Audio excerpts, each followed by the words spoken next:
حي على الفلاح.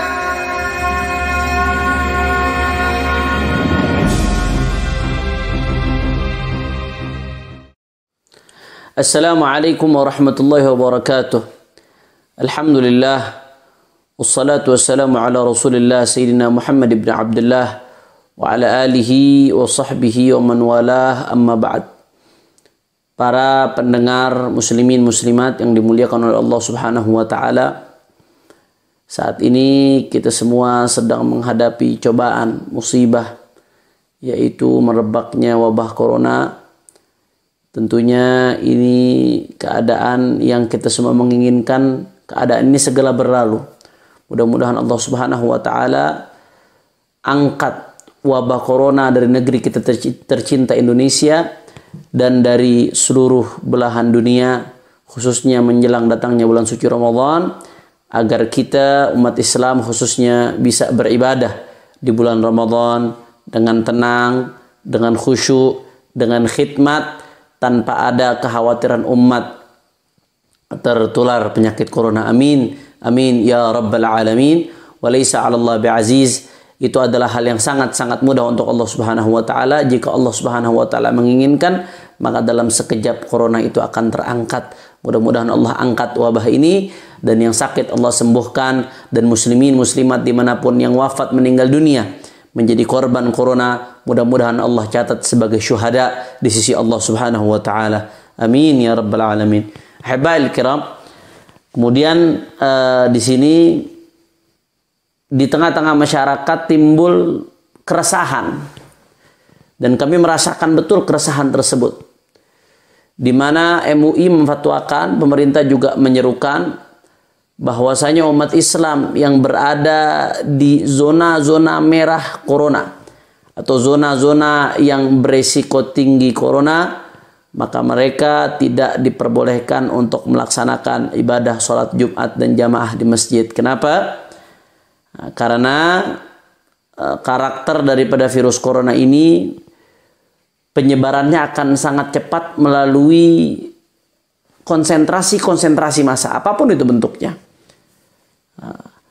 Interaksi antara satu orang dengan orang lain yang umumnya itu terjadi di konsentrasi massa itu menjadi penyebab tertularnya virus corona, sehingga mata rantai dari virus corona tersebut berdasarkan penuturan para ahli hanya bisa diputuskan dengan cara physical distance, adanya jarak antara satu orang dengan satu orang lainnya.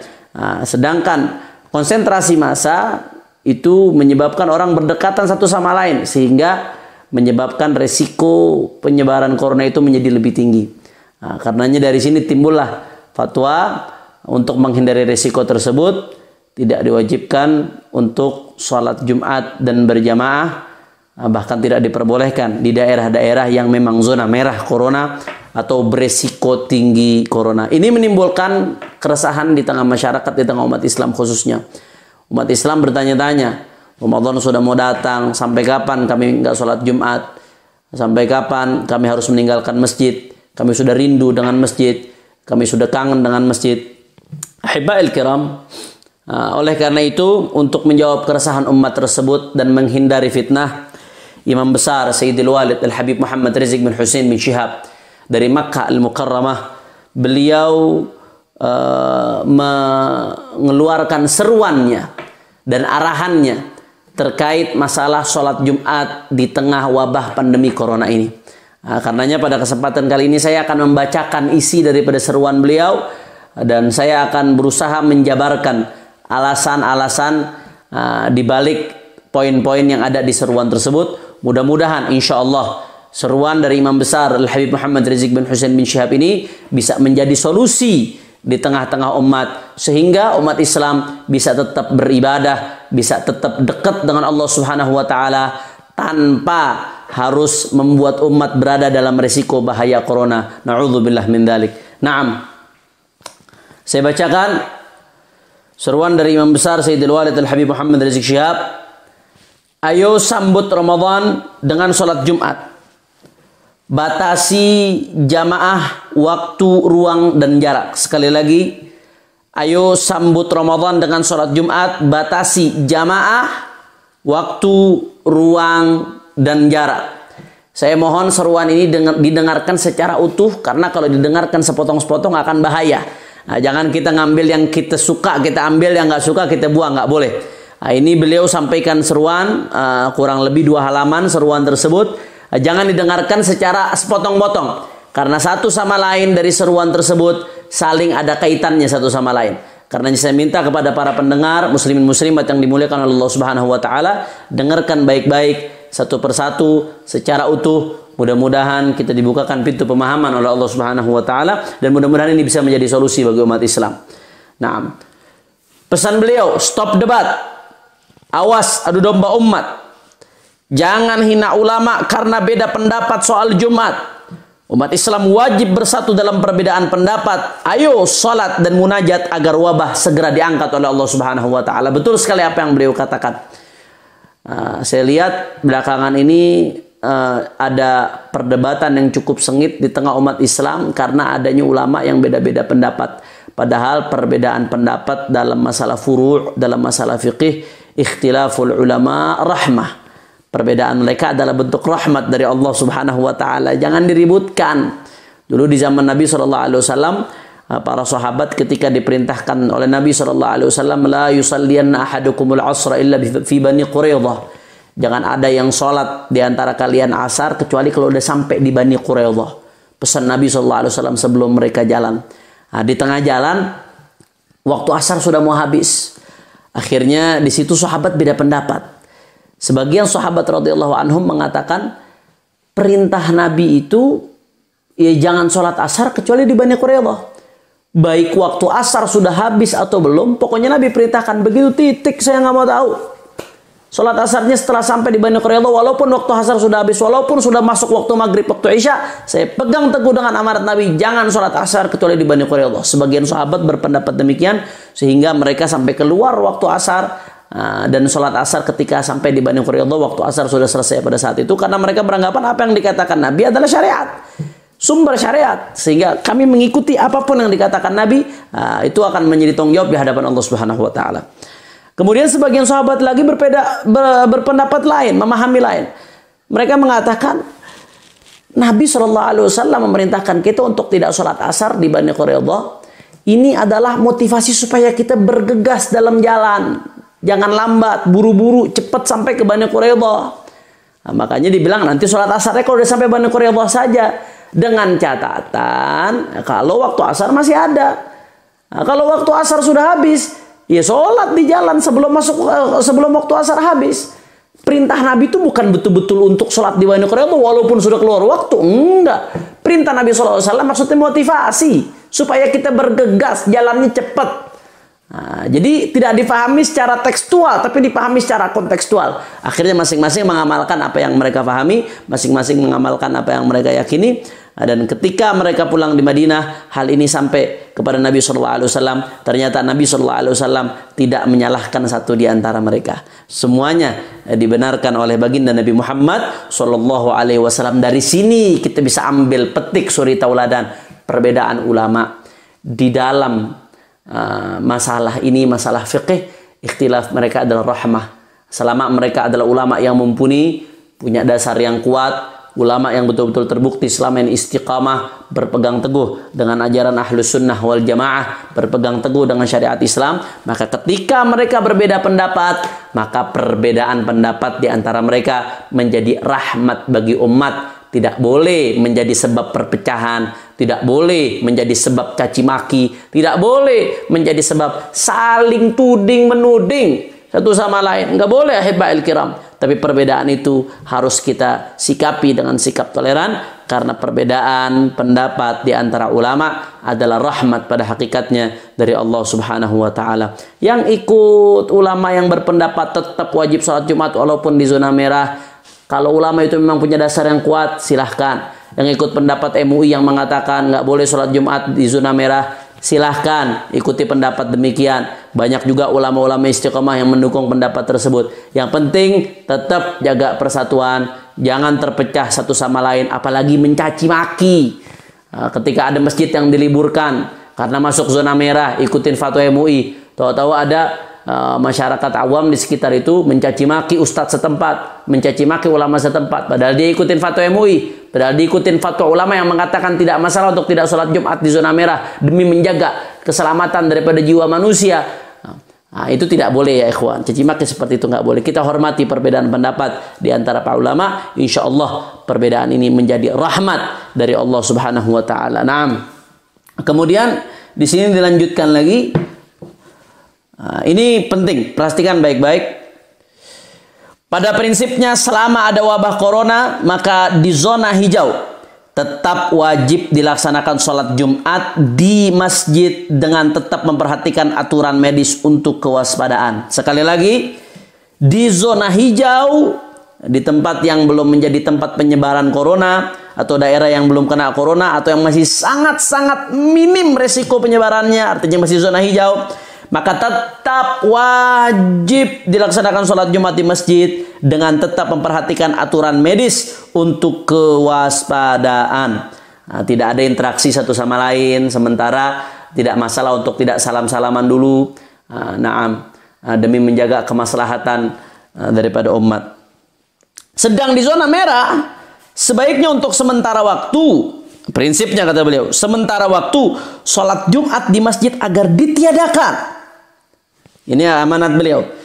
Sebaiknya di zona merah untuk sementara waktu sholat Jumat di masjid agar ditiadakan. Tapi jika memang harus dilaksanakan sholat Jumat karena suatu alasan yang kuat dan meyakinkan kalau memang itu harus dilaksanakan, maka pelaksanaan sholat Jumat harus mengikuti tata cara khusus dengan pembatasan yang super ketat. Sekali lagi saya bacakan, perhatikan baik-baik. Sedang di zona merah, sebaiknya untuk sementara waktu sholat Jumat di masjid agar ditiadakan. Tapi jika memang harus dilaksanakan sholat Jumat karena sesuatu alasan kuat dan meyakinkan, maka pelaksanaan sholat Jumatnya harus mengikuti tata cara khusus dengan pembatasan yang super ketat. Nah, kemudian di sini ada penjelasan yang sifatnya mendetail. Itu secara umum demikian. Kemudian beliau masuk ke poin-poin yang mendetail. Poin A, B, C. Kemudian di poin C itu ada 10 syarat yang nanti akan beliau sebutkan. Nah, saya mulai dari poin A dulu. Perhatikan baik-baik. Bagi yang berada di zona merah dan meninggalkan sholat Jumat dengan alasan mewaspadai bahaya wabah COVID-19 sesuai fatwa MUI dan arahan pemerintah, maka dibolehkan. Tapi tetap wajib sholat zuhur di rumah masing-masing. Ini saya kira jelas. Tapi banyak yang bertanya-tanya, Beb, sholat Jumat ini kan kewajiban, kenapa kok ditinggalkan? Apakah kita nggak punya iman, ketakutan, sampai sebagian ulama memfatwakan pada keadaan seperti itu tidak wajib. Ahibba'il kiram, perhatikan baik-baik. Sholat Jumat itu hukumnya wajib bagi setiap laki-laki muslim yang sehat dan tidak ada udzur. Sholat Jumat wajib bagi setiap laki-laki muslim yang sehat, hur, merdeka dan tidak ada udzur. Sholat Jumat bagi dia adalah wajib. Tapi ulama memberikan catatan kewajiban sholat Jumat ini selama tidak ada udzur. Selama tidak ada udzur. Andai kata ada udzur, a'dzarul jum'ah wal jamaah katsirah. Udzur-udzur yang dianggap sebagai udzur untuk sholat Jumat dan jamaah ada banyak, disebutkan di kitab-kitab fiqih dalam mazhab Syafi'i. Kalau ada udzur, maka tidak wajib sholat Jumat, akan tetapi wajibnya adalah sholat zuhur. Nah, di antara udzur-udzur itu salah satunya adalah, ini adalah syariat Nabi Muhammad SAW. Di antara udzur-udzur itu salah satunya adalah al-khauf 'alan nafas, mengkhawatirkan keselamatan jiwa, mengkhawatirkan keselamatan diri kita. Tapi Habib, kan corona ini nggak terlihat, kelihatannya baik-baik aja, bekher-bekher aja. Kalau sudah ada yang jatuh depan mata kita, baru nggak wajib sholat Jumat. Selama nggak ada yang jatuh depan mata kita, selama baik-baik aja kelihatannya, yang tetap wajib sholat Jumat. Kalau udah yakin ada corona depan mata, baru. Kalau cuma sekedar prasangka aja nggak wajib. Saudara, tolak ukur kekhawatiran ini di dalam syariat dikembalikan kepada dhon. Dikembalikan kepada prasangka kuat. Makanya kalau kita buka Hasyiah Al-Baijuri ala Ibn Qasim yang ditulis oleh Al-Imam Al-Baijuri, di situ dijelaskan ketika fuqaha, para ulama menjelaskan tentang hukum makan bangkai bagi orang yang darurat. Makan bangkai itu hukumnya haram. Kita sama-sama tahu. Tapi kalau orang darurat hukumnya dia apa? Halal makan bangkai. Kapan dikatakan darurat? Sekiranya dia khawatir kalau dia nggak makan bangkai ini, maka dia akan celaka. Kalau dia nggak makan bangkai ini, dia akan mati. Kalau dia nggak makan bangkai ini, penyakitnya akan makin parah. Atau dia akan kena penyakit yang cukup parah. Nggak ada makanan lain lagi, satu-satu cuma bangkai. Maka ketika itu terjadi, maka bangkai hukumnya jadi halal bagi dia. Bahkan kalau jadi satu-satunya jalan untuk menyelamatkan diri, bisa jadi wajib hukumnya. Nah, kekhawatiran ini pada level apa? Apakah harus yakin 100% nih kalau saya nggak makannya saya mati nih? Harus yakin. Kata ulama, enggak. Yakfi dhon. Dhonul ghalib. Kata Imam Al-Baijuri, ketika udah ada dhon saja, ada prasangka kuat bahwasanya kalau dia nggak makan ini bangkai, maka dia akan mati kelaparan. Prasangka kuat cukup. Nggak harus sampai ke derajat yakin. Yakin itu 100%. Kalau prasangka itu nggak harus sampai 100%. Ada kemungkinan iya, ada kemungkinan enggak, tapi kemungkinan iyanya lebih besar. Itu prasangka, dhon. Dalam syariat disebutnya. Selama ada dhon yang cukup kuat dan berdasar, maka itu udah bisa jadi landasan dia untuk menghalalkan bangkai pada keadaan seperti itu. Nah, makanya udzur, termasuk udzur dalam salat Jumat wal jamaah. Dalam masalah ini yakfi dhon. Cukup dengan prasangka kuat. Dari mana prasangka itu timbul? Nah, di sini perhatikan baik-baik. Syekh Umar bin Husain Al-Khatib, salah satu ulama ahli fiqih dari kota Tarim, Hadramut. Beliau juga termasuk yang membidangi fatwa di Darul Mustafa Minan Habib Umar bin Muhammad bin Salim bin Hafidh, hafizahullah ta'ala wara'ah. Syekh Umar Husain Khatib memberikan penjelasan yang begitu bagus yang dimuat dalam channel Al-Irthun Nabawi di YouTube. Saya lihat itu videonya, penjelasan bagus sekali. Kalau sudah ada 3 hal terkumpul, maka ini sudah cukup menjadi landasan. Yang pertama adalah takrirul atibba al-mutakhassisin. Penjelasan dari dokter spesialis yang memang ahli. Nah, kalau dokter mengatakan, oh ini corona di Indonesia udah bahaya. Dokter spesialis yang ahli yang betul-betul bisa dijadikan rujukan. Corona di Jakarta misalkan sudah sangat bahaya ini. Penyebaran sudah sangat masif. Orang itu ada yang sadar kalau dia kena, ada yang dia nggak sadar. Ada yang kena tapi nggak seolah-olah kena, tapi dia bisa menularkan ke orang lain. Sehingga perkumpulan-perkumpulan massa ini akan sangat bahaya. Bisa menularkan ke orang lain. Nah, pernyataan daripada dokter spesialis atau hasil penelitian daripada dokter spesialis, takrir dari dokter spesialis ini bisa menjadi dasar untuk dhon, pertimbangan bahwasanya ini udah membahayakan untuk jiwa. Nah, yang kedua adalah keputusan dari pemerintah setempat. Nah, seperti di Jakarta misalkan contohnya, pemerintah setempat Bapak Anies Baswedan sudah memutuskan status Jakarta itu adalah PSBB. Salah satu larangan dalam PSBB adalah larangan berkerumun di tempat-tempat ibadah, salah satunya. Nah, larangan bentuk kerumunan massa apapun dilarang. Salah satunya berkerumun di tempat ibadah, salah satunya. Nah, yang ketiga adalah keputusan ulama. Keputusan ulama adalah kesimpulan hukum. Ketika ulama mendapatkan keterangan ada dhon yang disampaikan oleh atibba al-mutakhassisin, kemudian ada keputusan arahan dari pemerintah setempat, maka ulama bisa menyimpulkan hukum bahwasanya ini udah masuk mengkhawatirkan kepada keselamatan jiwa. Mengkhawatirkan kepada keselamatan jiwa, maka termasuk udzur daripada Jumat. Makanya mereka-mereka yang misalkan di daerah zona merah, sekali lagi ya, di daerah zona merah, masjidnya tidak mengadakan sholat Jumat, misalkan, atau kampungnya tidak mengadakan sholat Jumat, maka Anda tidak perlu khawatir. Anda tidak perlu khawatir, apalagi sampai khawatir 3 kali meninggalkan sholat Jumat dalam hadis, maka akan dicap sebagai orang munafik. Na'udzubillah min dzalik. Itu kalau meninggalkan Jumat tanpa udzur. Tapi kalau ada udzur-udzur yang betul-betul kuat, apalagi sudah difatwakan oleh para alim ulama yang ahli fikih, kemudian ada arahan dari pemerintah setempat, dan yang ketiga ada dhon. Dhon itu lahir dari atibba al-mutakhassisin, dokter-dokter spesialis yang memang ahli di bidang tersebut, yang mengatakan perkumpulan massa ini sangat berbahaya, bisa menjadi penyebab penularan, itu bisa nanti membahayakan jiwa ke depannya, apalagi kalau jumlah korbannya bertumpuk. Nah, 3 ini sudah menjadi pertimbangan yang sangat kuat, kata keterangan dari al-alama Syekh Umar bin Husain Al-Khatib, sehingga seseorang sudah cukup tanggung jawabnya di hadapan Allah Subhanahu wa taala. Dia sudah lepas bariat minhu dhimmah. Dia udah nggak punya tanggungan di hadapan Allah Subhanahu wa taala. Pahala Jumatnya bagaimana, Beb?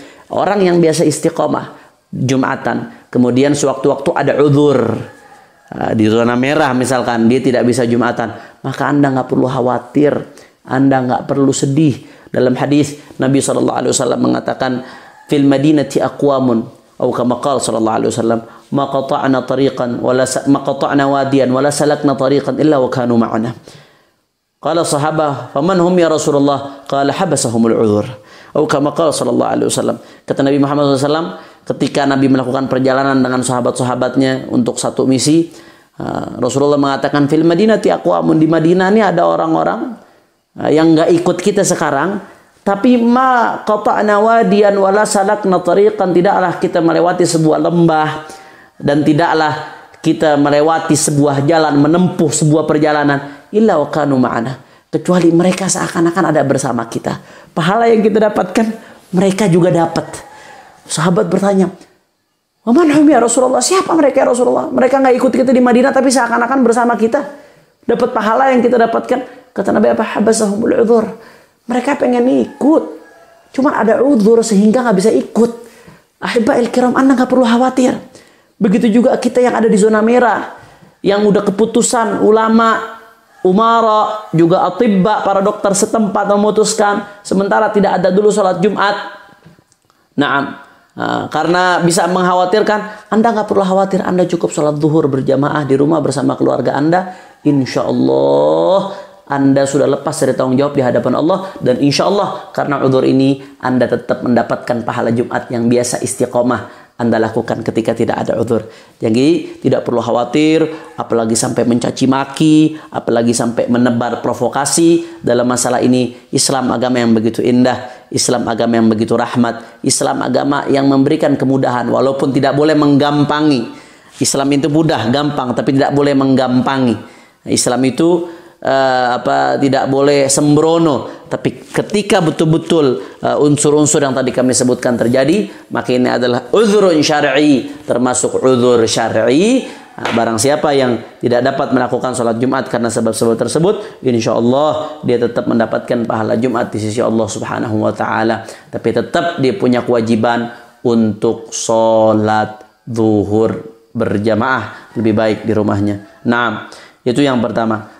Nah, kemudian yang kedua, yang B, lanjutan dari imam besar, bagi yang berada di zona merah wabah dan ingin melaksanakan sholat Jumat di rumah masing-masing juga dibolehkan. Ini yang perlu penjelasan. Bagi yang berada di zona merah wabah dan ingin tetap melaksanakan sholat Jumat di rumah masing-masing dibolehkan, arahan dari imam besar. Tapi dengan tetap menjaga syarat dan rukun khutbah maupun sholat Jumatnya. Sekali lagi saya baca, bagi yang berada di zona merah wabah dan ingin melaksanakan sholat Jumat di rumah masing-masing juga dibolehkan. Tapi dengan tetap jaga syarat dan rukun khutbah maupun sholatnya. Jadi misalkan sedih nggak bisa sholat Jumat, sebetulnya kalau ngikutin poin pertama udah cukup dia bisa sholat zuhur dalam keadaan tadi. Tapi andai kata supaya syiar Jumat tetap hidup, bagaimana? Ada solusi. Fikih ini sangat luas, ada solusi. Jangan sampai misalkan kita ninggalkan Jumat masih berat tetap untuk meninggalkan Jumat, ada solusi. Anda bisa sholat Jumat di rumah di zona merah, cukup dengan 4 orang menurut salah satu pendapat qadim dalam mazhab Syafi'i. Nanti akan dijelaskan. Tapi harus syarat-syaratnya terpenuhi. 4 orang itu laki-laki yang merdeka dan penduduk asli setempat. Naam.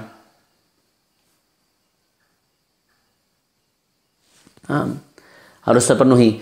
Begitu juga rukun-rukun khutbahnya, syarat-syarat khutbahnya harus terpenuhi. Saya nggak perlu jelaskan di sini. Silahkan Anda tanya ke para asatid apa saja rukun khutbah dan rukun serta syarat-syarat yang harus dilakukan dalam sholat Jumat. Tapi bagaimana Beb masalah jumlahnya? Yang pertama, apakah bukannya sholat Jumat harus di masjid? Enggak. Dalam mazhab Syafi'i sholat Jumat tidak harus dilakukan di masjid. Bisa sholat Jumat dilakukan di luar masjid. Yang kedua, jumlahnya bagaimana Beb? Bukannya sholat Jumat minimal harus 40 orang dari orang setempat.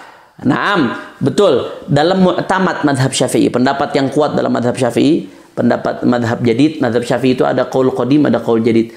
Imam Syafi'i itu ada 2 versi ijtihad beliau. Ada versi ijtihad beliau ketika masih di Baghdad, Irak. Itu disebut qaul qadim. Kemudian beliau merevisi banyak pendapatnya ketika beliau di akhir hayatnya sudah pindah ke Mesir.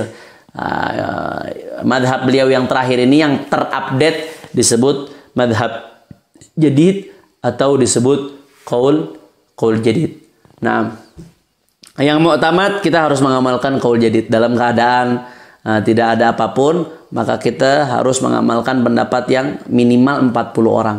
Kalau kurang dari 40 orang dengan syarat-syarat yang tadi disebutkan 40 orangnya, maka nggak sah kalau kurang dari 40 orang. 40 orang yang laki-laki, akil, baligh, muslim, dan mustautin. Mustautin itu dia penduduk setempat. Nah, itu pendapat yang mu'tamad. Tapi ada dalam mazhab Syafi'i, dalam qaul qadim, salah satu dari qaul qadim Syafi'i mengatakan minimal itu bukan 40 tapi minimal 4 orang. Andai kata ada 4 orang dengan syarat-syarat yang tadi itu disebutkan, 4 orang memenuhi syarat tadi, maka itu sudah bisa untuk mengadakan Jumat. Nah, qaul qadim ini dalam keadaan wabah seperti ini bisa menjadi solusi. Inilah keluasannya syariat. Inilah luasnya fiqih. Subhanallah, ulama kita dalam berijtihad. Qaul qadim ini dalam keadaan wabah seperti ini bisa menjadi solusi bagi kita yang tetap berat meninggalkan Jumat, supaya syiar Jumat tetap hidup. Maka buatlah sholat Jumat di rumah-rumah Anda minimal 4 orang. Ajak anak Anda, ajak ipar Anda, ajak adik Anda, 4 orang, 1 khatib dan imam, yang 3 menjadi makmum. Udah sah sholat Jumatnya menurut qaul qadim dalam madhab Syafi'i. Tapi Habib ada yang mengatakan qaul qadim itu kan nggak boleh diamalkan, udah direvisi harus qaul jadid. Naam, ulama menjelaskan qaul qadim itu nggak boleh diamalkan kalau tidak ditarjih, tidak dikuatkan oleh ulama-ulama generasi penerus mazhab Syafi'i. Tapi kalau dikuatkan oleh ulama-ulama generasi penerus mazhab Syafi'i, apalagi sampai dipilih, ditarjih, maka itu pendapat termasuk yang boleh diamalkan. Dalam masalah ini apakah pendapat ini dikuatkan oleh ulama-ulama generasi mazhab Syafi'i berikutnya, ulama-ulama penerus daripada Imam Syafi'i? Naam. Mari kita lihat di dalam kitab I'anatul Talibin Syarah Fathul Mu'in, naam, yang dikarang oleh seorang ulama besar, Syekh Al-Allamah Abi Bakar Al-Masyhur Sayyid Al-Bakri bin Sayyid Muhammad Syata Ad-Dimyati, ulama besar dalam mazhab Syafi'i yang kitabnya dijadikan rujukan khususnya di Indonesia. Nah, di sini dimuat dalam ta'liq, yang mana ta'liq tersebut catatan kaki datang dari beliau sendiri. Nah, ketika berbicara tentang Al-Imam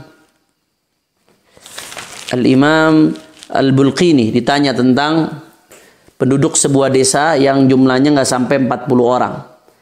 Apakah mereka sholat Jumat atau sholat zuhur? Nah, maka fa'ajaba rahimahumullah yusalluna zuhur ala madhab Syafi'i. Mereka sholat zuhur menurut madhab Syafi'i, ay madhab Syafi'i al-jadid. Menurut mazhab Syafi'i, kalau nggak memenuhi syarat Jumat, satu desa laki-lakinya misalkan nggak sampai 40 orang laki-laki yang akil balighnya. Nah, menurut mazhab Syafi'i, maka mereka nggak ngadain Jumatan menurut pendapat yang mu'tamad. Terus bagaimana? Ya, mereka sholat zuhur aja, nggak perlu Jumatan karena nggak memenuhi syarat. Nah, waqad ajaza, kata beliau, jam'un minal ulama an yusallul Jumat. Tapi sebagian ulama membolehkan mereka untuk sholat Jumat. Nah, karena kenapa? Karena ada perbedaan pendapat. Bahkan Disebutkan dalam beberapa kitab seperti dalam Hasyiah Bejuri ada 15 pendapat perbedaan ulama di dalam jumlah minimal orang yang sholat Jumat, jumlah minimal sahnya jamaah sholat Jumat itu berapa? Ada 15 pendapat perbedaan ulama. Luar biasa luasnya syariat. Perbedaan pendapat ini terlihat pada saat-saat seperti ini bagaimana rahmahnya. Jadi kata beliau, boleh saja menurut ulama an yusallil Jum'ah. Sebagian daripada ulama membolehkan mereka tetap sholat Jumat walaupun kurang dari 40. Berdasarkan ulama yang mengatakan sholat Jumat tidak harus 40. Kurang dari 40 pun boleh mengadakan sholat Jumat. Wahwa qawi, dan itu pendapat yang kuat. Kata Imam Al-Bulqini. Tapi fa idza qalladu ay jami'uhum. Man qala hadhil maqala fa innahum yusalluna al-jum'ah. Kalau bertolak kepada pendapat yang mengatakan boleh kurang dari 40, maka penduduk satu desa tadi yang jumlahnya kurang dari 40, mereka boleh tetap sholat Jumat. Wa in ihtatu fa sholat Jumat thumma dhuhr kana hasanan. Tapi kalau mereka mau jaga-jaga, mereka sholat Jumat, setelah sholat Jumat mengulang lagi sholat zuhur 4 rakaat, maka itu lebih baik ihtiyat. Nanti saya akan jelaskan masalah itu. Nah, saya pengen bahas dulu di sini masalah pendapat qaul qadim madhab Syafi'i yang mengatakan bahwasanya minimal sholat Jumat itu jumlahnya adalah 4 orang. 1 imam, 3 makmum. Imam berikut khatib tentunya. Nah, di sini di ta'liq Syekh Bakri Syata sahib I'anatul Talibin mengatakan ghair Imam Syafi'i bi'tibari madhhabihil jadid. Fala yunafi anna lahu qawlain qadimin fil adad. Naam. Ahaduhuma aqalluhum 4. Hakahu anhu sahibut talkhis. Nah, betul memang madhab jadidnya Imam Syafi'i mengatakan bahwasanya harus 40 minimal. Tapi itu tidak menafikan beliau punya 2 pendapat qadim. Salah satu di antara 2 pendapat qadim itu kata Syekh Bakri Syata, pendapat qadimnya Imam Syafi'i salah satunya apa? Aqalluhum 4. Paling sedikitnya jamaah salat Jumat adalah 4 orang seperti yang tadi kami jelaskan.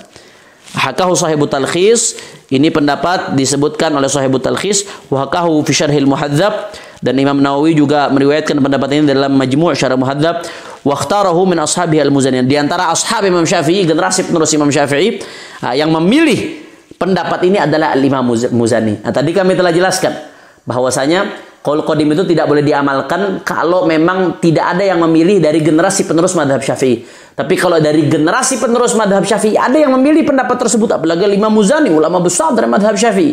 Imam Muzani memilih pendapat ini, sehingga pendapat ini boleh diamalkan dalam disiplin bermadhab. Nah, walaupun ini pendapat tetap tidak mu'tamad. Tetap yang mu'tamad harus 40. Tapi dalam keadaan seperti ini boleh pendapat ini jadi solusi, ibadallah. Kama naqalahu al-Azra'i fil qut wa kafa bihi salafan fi tarjihihi. Kata Syekh Bakri Syata, kalau Imam Al-Muzani sudah mentarjih, sudah cukup kita jadikan patokan. Fa innahu min kibari ashabi Syafi'i wa ruwati kutubihil jadidah.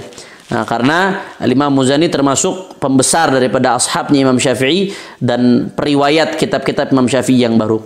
Wa qad rajjahu aidan Abu Bakar ibn al-Mundhir fil Ishraf kama naqalahu an-Nawawi fi Syarhil Muhadzab. Naam. Beliau mengatakan hal yajuz taqlid ahadu hadzal qaulain, seperti yang tadi kita katakan, al-jawab na'am, fa innahu qaulun al-imam nasarahu ba'du ashabihi wa rajjahu. Wa qauluhum al-qadim la yu'mal bi mahalluhu ma lam ya'diduhu al-ashab wa yurajjihuhu. Wa illa sara rajihan min hadhihi al-haythiyah wa in kana marjuhan min haitsu nisbatuhu lil imam, seperti yang tadi saya jelaskan. Bahkan al-Imam As-Suyuti, seorang ulama besar juga dalam mazhab Syafi'i, mengatakan katsiran ma yaqul ashabuna bi taqlid Abi Hanifah fi hadhihi al-masalah. Banyak yang mengatakan kita perlu taklid Imam Abu Hanifah dalam masalah ini. Jumlah 40 orang. Jumlah minimal 4 orang. Maaf, jumlah minimal 4 orang. Nah, itu pendapatnya Abu Hanifah. Sehingga kalau kita mau ngamalkan ini harus taklid kepada Imam Abu Hanifah.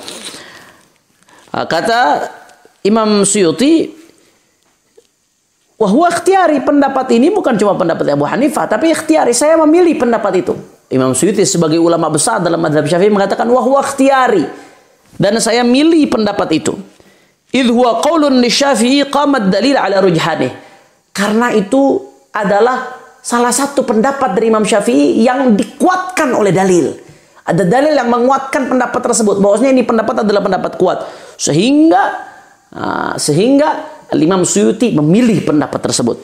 wa hina idzin taqlid ahad hadainil qaulain aula min taqlidi Abi Hanifah fatanabbah. Sehingga pendapat ini boleh diamalkan berdasarkan keterangan Al-Imam Syekh Abi Bakar Al-Mashhur atau Sayyid Bakri bin Sayyid Muhammad Syata Ad-Dimyati, pengarang kitab I'anatul Talibin. Bahkan di sini beliau katakan wa qad allaftu risalatan tata'allaq bi jawazil amal bil qaulil qadim lil Imam Syafi'i radhiyallahu anhu fi sihhatil jum'ah bi arba'ah wa bi ghairi dzalik fanzurha in syi'at.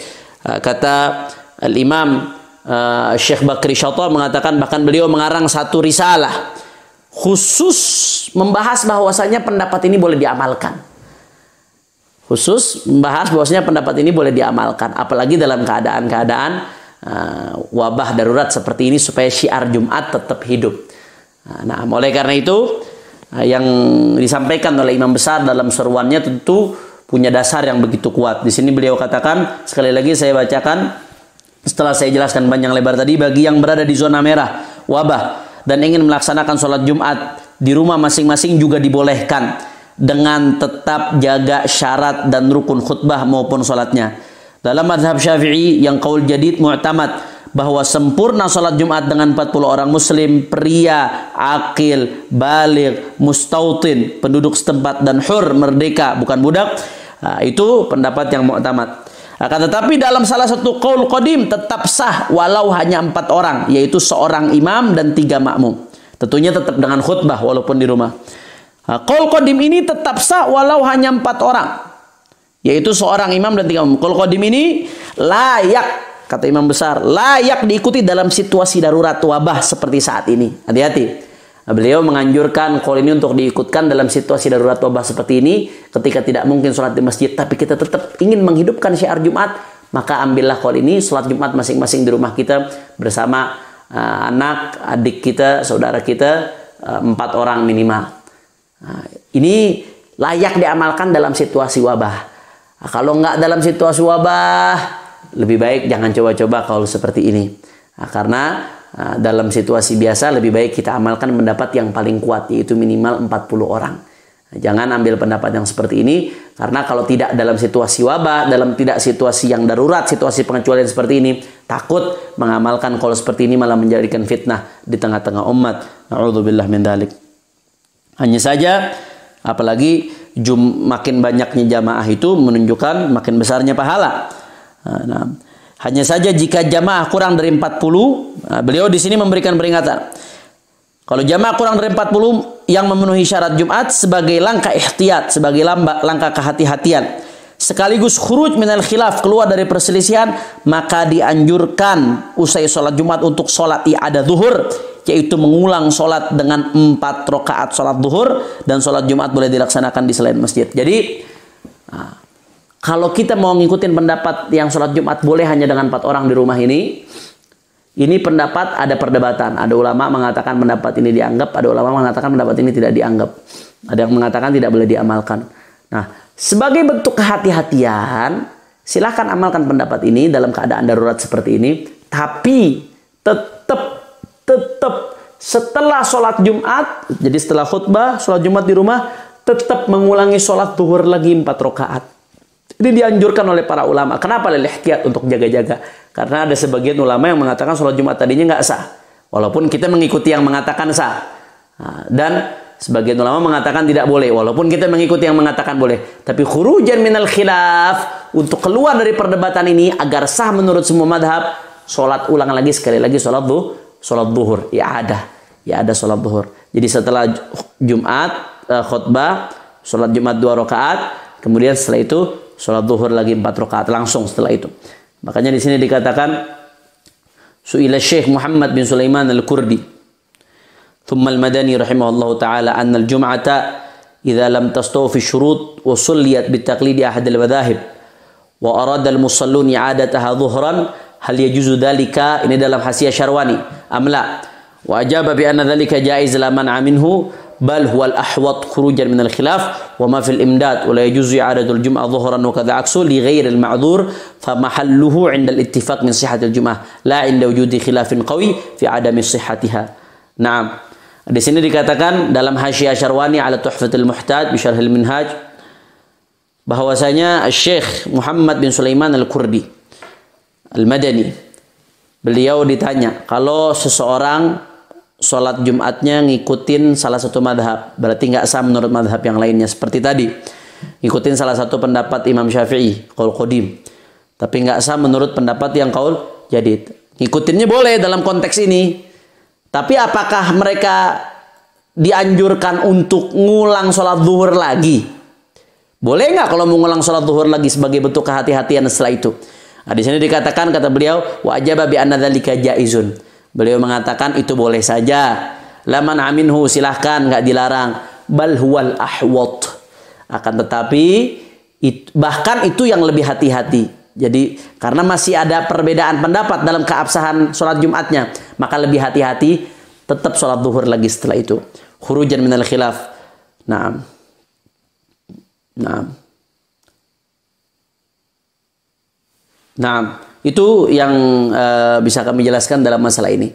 Nah, jadi kesimpulannya tadi poin A, poin yang pertama, kalau di zona merah sekali lagi bukan zona hijau, maka kalau tidak sholat Jumat karena mengikuti fatwa MUI dan himbauan pemerintah setempat, maka itu termasuk udzur, diperbolehkan, tapi tetap wajib sholat zuhur di rumah. Andai kata poin B tetap juga pengen sholat Jumat supaya hidup syiar Jumat itu, maka sebagai solusi kita boleh mengikuti pendapat yang mengatakan sholat Jumat masing-masing di rumah. Minimal 4 orang. Nggak boleh kurang dari 4. 4 orang, orang yang laki-laki, akil, baligh, merdeka, dan penduduk setempat. Minimal 4 orang. Nggak boleh kurang dari 4. Pendapat ini adalah pendapat qaul qadim dari mazhab Syafi'i yang diperkuat oleh ulama-ulama generasi berikutnya seperti Al-Imam Al-Muzani, Al-Imam As-Suyuti, begitu juga di kalangan ulama yang mutaakhirin, Al-Imam Syekh Bakri Syata, pengarang kitab I'anatul Talibin. Tapi kalau mengamalkan pendapat ini, sholat Jumat cuma 4 orang misalkan di rumah, dianjurkan, sangat dianjurkan untuk sholat zuhur lagi setelah itu. Khutbah Jumat 2 rakaat, khutbah Jumat, kemudian sholat Jumat 2 rakaat, setelah itu sholat zuhur lagi langsung 4 rakaat, khurujan minal khilaf, itu yang dinamakan sholat i'adah zuhur. Nah, kemudian kita lanjutkan lagi, saya kira sudah jelas ya, dan saya minta nonton jangan setengah-setengah karena bisa salah paham, bahaya. Kemudian yang ketiga, bagi yang berada di zona merah wabah dan bersikeras ingin tetap melaksanakan sholat Jumat di masjid karena suatu alasan kuat dan meyakinkan, maka tetap pengen sholat di masjid juga. Maka bagaimana? Arahan imam besar, sebaiknya jangan dilarang atau dihalangi. Jangan dilarang atau dihalangi karena bisa menimbulkan fitnah, khawatir. Apalagi jika dilarang akan menimbulkan keributan besar atau menyebabkan fitnah berbahaya, maka jangan dilarang atau dihalangi. Ini bisa menimbulkan fitnah di tengah umat, bisa menimbulkan keributan dan mudarat yang besar. Tapi amanat beliau boleh sholat Jumat di masjid dalam keadaan seperti ini di zona merah. Dengan syarat apa? Diarahkan. Dengan syarat tetap menjaga jarak fisik dan jarak sosial. Physical distancing dan social distancing. Sesuai aturan medis melalui tata cara khusus dan pembatasan super ketat sebagaimana berikut. Ada 10 langkah. Jadi beliau ini poin yang ketiga. Tadi setelah menjelaskan poin A, poin B, poin C-nya kalau memang harus juga karena alasan yang begitu kuat harus di masjid padahal udah zona merah, ngotot tetap di masjid, kata beliau silahkan, boleh, jangan dilarang. Tapi konsekuensinya harus ikuti 10 langkah ini. Nah, kalau bisa mengikuti 10 langkah ini silahkan di zona merah Anda sholat di masjid. Arahan dari beliau. Apa? Yang pertama, perhatikan baik-baik, jangan cuma ngambil bolehnya doang tapi 10 langkahnya nggak diambil. Ini juga harus diperhatikan demi kemaslahatan umat. 1, yang pertama, buka semua masjid, musola, dan majelis yang ada di sekitar masyarakat untuk sholat Jumat agar jamaah terpecah dan tidak terkonsentrasi di satu tempat saja. Biasanya kan cuma di masjid, bahkan ta'addudul Jum'ah nggak diperbolehkan. Sholat Jumat di banyak tempat selama satu tempatnya belum penuh itu nggak diperbolehkan dalam mazhab Syafi'i. Tapi dalam kesempatan ini karena ada kemaslahatan, karena ada hajat, pesan beliau buka semua masjid-masjid. Buka semua musola, buka semua majelis kalau memang harus diadakan Jumatan. Jangan difokusin di satu masjid karena akan menumpuk jamaahnya di situ nanti. Buka aula-aula. Nah, agar jamaah terpecah dan tidak terkonsentrasi di satu tempat. Itu yang pertama. Kemudian yang kedua, yang boleh ikut sholat Jumat hanya orang dewasa yang sehat dan kuat. Hanya orang dewasa yang sehat dan kuat. Orang yang ada gejala COVID, apalagi orang panas misalkan dan lain sebagainya, ada gejala COVID, haram. Apalagi sudah positif, haram dia ikut sholat Jumat karena dia akan membahayakan banyak orang. Na'udzubillah min dzalik. La dharara wa la dhirara. Nggak boleh kita membahayakan orang lain. Jadi yang boleh ikut sholat Jumat hanya orang dewasa yang sehat dan kuat. Anak-anak juga nggak perlu. Karena anak-anak takutnya nggak bisa terkontrol nanti. Dari warga setempat. Jangan mendatangkan dari luar. Karena kita nggak tahu bagaimana dia datang dari mana daerah yang banyak COVID atau tidak. Kita nggak tahu. Jadi cukup dari warga di sekitar masjid, musola atau majelis. Jangan warga dari luar lingkungan. Nah, kalau ada dari luar lingkungan datang jangan diizinkan. Karena kita tidak tahu. Dan ini virus tidak terlihat. Karena sebagai bentuk jaga-jaga. Karenanya siapkan alat pengukur suhu badan, kata beliau. Kalau yang panas 37 derajat Celcius ada gejala-gejala, tidak perlu diizinkan untuk masuk. Kemudian yang ketiga, jumlah jamaah harus dibatasi. Bagaimana dibatasinya? Minimal 40 orang yang memenuhi syarat Jumat. Minimal kalau harus diadakan di masjid. Maksimal tergantung batas aman maksimum. Masjidnya besar ya berarti jumlahnya lebih banyak. Tentunya tetap dengan jaga jarak seperti nanti akan dijelaskan. Maksimal tergantung batas aman maksimum untuk kapasitas masjid, musola dan majelis. Sehingga jika sudah mencapai batas maksimal dengan jarak-jarak yang ditentukan itu udah maksimal penuh, maka tidak boleh ada yang masuk lagi.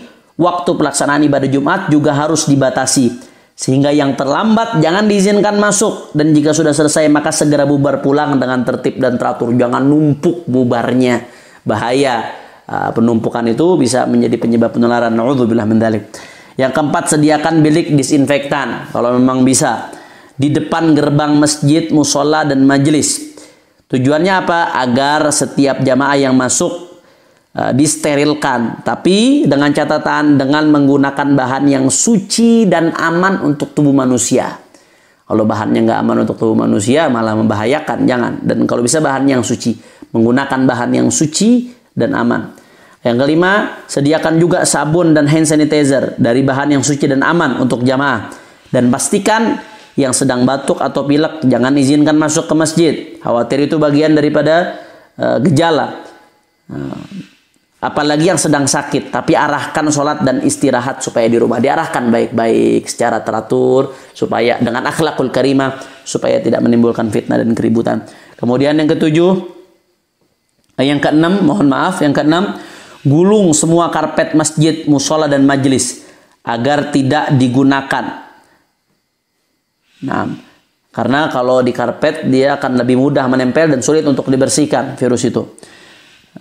Dan bersihkan seluruh lantai dan dinding serta tiang masjid, musola dan majelis, juga WC dan tempat wudhu dan lainnya, baik sebelum maupun sesudah penggunaan masjid, musola, majelis untuk sholat Jumat, agar steril lagi demi kemaslahatan umat. Yang ketujuh, jamaah harus wudhu dari rumah masing-masing, memakai masker dan memakai masker. Jamaah harus wudhu dari rumah masing-masing supaya tidak terjadi penumpukan di tempat wudhu di masjid. Dan harus memakai masker serta membawa sejadah sendiri-sendiri dan membuat soft sholat yang berjarak. Soft sholatnya jangan rapat-rapat, sementara berjarak dulu, nggak apa-apa kalau ada maslahat. Soft sholat berjarak tuh pada asalnya hukumnya adalah makruh, tapi kemakruhan itu dalam kaidah fikih disebut al-karahah tazul bil hajah. Kemakruhan kalau ada hajah yang mendesak daripada nggak ada jamaah. Mendingan ada tapi dikasih jarak demi keamanan. Maka pada keadaan seperti ini nggak apa-apa. Nah, jadi beliau memesankan jamaah harus duduk di rumah masing-masing, memakai masker serta membawa sejadah dan membuat soft sholat yang berjarak sesuai aturan medis. Dan juga tiadakan salam-salaman, nggak perlu ada salam-salaman untuk sementara, tidak ada masalah demi kemaslahatan antar jamaah. Lalu usai sholat Jumat zikir dan doa singkat saja, langsung bubar dengan tertib sambil tetap jaga jarak untuk meminimalisir. Sekali lagi, yang kedelapan, jangan lupa saat keluar dari rumah dan masuk keluar masjid, musola, majelis, baca doa yang diajarkan oleh Nabi Muhammad SAW. Bismillah, tawakkaltu 'ala Allah, la haula wala quwata illa billah. Nah, dan banyak-banyak istighfar dan sholawat serta bersedekah, karena sedekah itu menolak bala. Dawu mardakum bisadaqah, kata Nabi SAW, obati orang yang sakit di antara kalian dengan sedekah. Lalu berlindung dan tawakal kepada Allah Subhanahu wa Ta'ala. Dan yang 9, minta bantuan TNI, Polri, serta ormas Islam untuk menjaga masjid, musola, majelis, dan mengatur serta menertibkan jamaah dari datang hingga pulang. Ajak TNI, Polri, dan pemerintah setempat, juga ormas Islam, untuk bekerja sama menertibkan supaya itu bisa terwujud. 10, semua langkah di atas dikoordinasikan dan dilaksanakan bekerja sama dengan pemerintah setempat. Nah, jadi intabe, jangan dipotong-potong. Beliau ngasih pesan yang nomor 3, kalau memang di zona merah tetap harus dilaksanakan di masjid, kekeh harus di masjid juga, maka ada langkah-langkah aman yang harus diperhatikan. Konsekuensinya 10 langkah tadi yang telah saya bacakan itu mutlak harus diperhatikan demi keamanan dan kemaslahatan umat. Nah, beliau katakan di akhir, tekankan apa? Jika ke-10 langkah pembatasan di atas bisa dilaksanakan dengan ketat, rapi, dan tertib, maka silahkan laksanakan sholat Jumat di masjid, musola, dan majelis, dan siapapun tidak berhak untuk menghalangi. Sekali lagi, pesan imam besar, jika ke-10 langkah pembatasan di atas bisa dilaksanakan dengan ketat, rapi, dan tertib, maka silahkan laksanakan sholat Jumat di masjid dan musola serta majelis, dan siapapun tidak berhak untuk melarang atau menghalanginya. Tapi sebaliknya, kata beliau, hati-hati. Namun jika tidak mampu melaksanakan ke-10 langkah tersebut, maka jangan nekat. Jangan nekat, kata beliau. Jangan nekat mempertaruhkan keselamatan jiwa masyarakat. Sehingga sebaiknya tetap sholat Jumat atau zuhur di rumah masing-masing, sebagaimana telah kami jelaskan di poin A dan B. Sekali lagi saya baca. Jika tidak mampu melaksanakan ke-10 langkah tersebut, maka jangan nekat mempertaruhkan keselamatan jiwa masyarakat, sehingga sebaiknya tetap sholat Jumat dan zuhur di rumah masing-masing. Nah, catatan yang terakhir, catatan dari beliau, jika saat wabah ternyata pabrik tetap bekerja, terminal, stasiun tetap buka, KRL dan armada bis tetap beroperasi, serta rapat paripurna DPR RI tetap digelar, dan siaran pers terbuka pejabat dengan wartawan tetap diadakan dengan dalih menggunakan aturan jaga jarak, itu semua tadi terlaksana dengan aturan jaga jarak, maka sholat Jumat lebih utama dilaksanakan dengan aturan jaga jarak. Nah, jadi kan problemnya ini corona bisa dihindari dengan social distance, tidak adanya interaksi, dan tentunya harus ada jarak di situ antara satu orang dengan orang lainnya. Kalau itu semua tadi bisa dilakukan dengan alasan jaga jarak, maka sholat Jumat juga harus bisa dilakukan dengan alasan jaga jarak. Dan yang kedua, di Amerika, Eropa berlomba mempersilahkan umat Islam gelar sholat berjamaah dengan perdengarkan azan dan doa untuk ketuk pintu langit. Usir wabah corona, maka negeri Islam harus lebih giat memakmurkan masjid dengan sholat, zikir, doa, tapi dengan tetap jaga jarak medis. Nah, itu pesan beliau. Kalau mau tetap memakmurkan masjid, maka 10 langkah tadi harus diikuti demi kemaslahatan bersama, demi kemaslahatan umat. Dan tentunya apa yang beliau rumuskan dalam seruan ini telah melalui pertimbangan yang begitu mendalam, dari sudut pandang akidah, dari sudut pandang syariat juga tadi sebagian telah saya jelaskan, dan dari sudut pandang kemaslahatan umat serta sudut pandang sosial dan medis. Nah, insya Allah terakhir doa dari beliau, mudah-mudahan Ramadan datang, corona hilang. Ramadan datang, corona hilang. Ramadan datang, corona hilang. Amin, amin ya rabbal alamin. Wallahul musta'an. Makkah al-Mukarramah, Al-Habib Muhammad Rizik Syihab. Nah, ini sekian yang bisa saya sampaikan pada kesempatan kali ini. Sekali lagi saya minta agar tidak dipotong-potong, pahami secara utuh, pahami secara menyeluruh. Mudah-mudahan apa yang beliau sampaikan ini bisa menjadi solusi di tengah-tengah keresahan yang dirasakan oleh umat saat ini. Solusi untuk beribadah, tapi juga tetap menjadi solusi untuk kemaslahatan dan keselamatan umat. Mudah-mudahan Allah angkat wabah ini dari negeri kita, dan mudah-mudahan khususnya di bulan Ramadan kita bisa beribadah dengan tenang, dengan khusyuk, dengan penuh kekhidmatan, dan kita akan sama-sama menyambut daripada Lailatul Qadar. Amin ya Allah. Dan termasuk mudah-mudahan jadi hamba-hamba Allah yang mendapatkan predikat al-'itq minan nar, dibebaskan oleh Allah dari api neraka, dan bisa juga kita menyambut hari raya dengan penuh sukacita, silaturahmi tanpa ada halangan apapun. Ini saja yang bisa saya sampaikan. Mudah-mudahan yang sedikit ini bermanfaat. Mohon maaf kalau ada yang keliru atau salah-salah kata. Hadani Allah wa iyyakum ila siratal mustaqim. Wal 'afu minkum. Wassalamualaikum warahmatullahi wabarakatuh.